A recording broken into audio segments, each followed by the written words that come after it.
Good team, I'm Giselle Pardo. I'm Region Dibaligot from 11 Malacay. And today we're going to discuss a P-Waste fraction. But first, what is P-Waste? P-Waste fraction is a fraction defined by two or more equations where each equation applies a certain interval over a specified domain. Today, everyone, our topic is evaluating piecewise function. Example ng piecewise function ay fx equals 7x plus x greater than 4 and 2x minus 5 equal less than or equal 4. Bago makuha ang hinanap natin ay 6, 2 ay negative 1. Bago makuha yun, dito ka magbabase sa kanilang interval. Ngayon, hanapin natin ng number ng x greater than 4. Ang magiging ganyan ay 5, 6, 7, 8. Yan.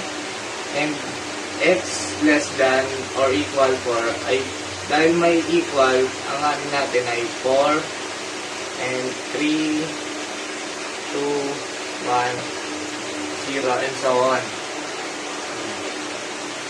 Let's evaluate piecewise function. So, ito. Ang hinahanap natin dito is f6. So, magbe-base tayo sa interval ng greater than 4 ng yung 5, 6, 7, 8. So on, pataas yan, diba? So, ganito mag-solve. So, dito tayo nag-base, diba? So, ikakopy natin to. 7x plus 1. Then, copy na lang ulit natin to. Pero may babaguhin tayo. 7. Babaguhin natin yung x. Papalitan natin ng 6. So, 6. 7 times 6 yan, Then, plus 1.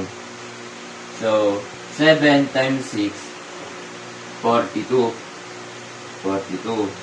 Plus 1. Ang magiging sagot dyan is equals 43.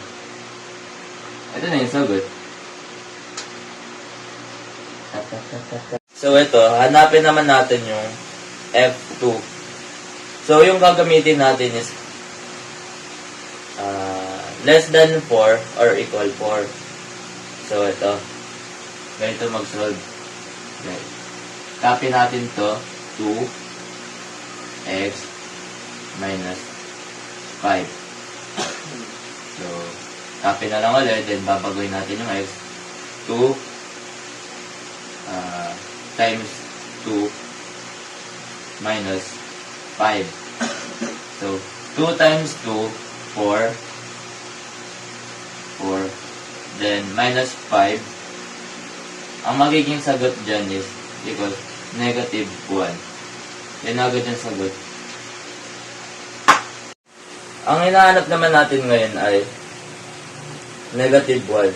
So, magbe-base ulit tayo sa less than 4 or equal 4. Ganito mag-solve. Copy lang natin to. 2x minus 5. Then, papalitan natin tong x. So, magiging 2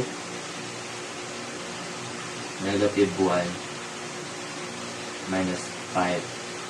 So, 2 times negative 1 equals negative 2. Then, minus 5. So, once na equal yung sign or same ng sign, so, magiging additional yan. So, negative 2 and negative 5 magiging negative 7. Ayun yung sagot.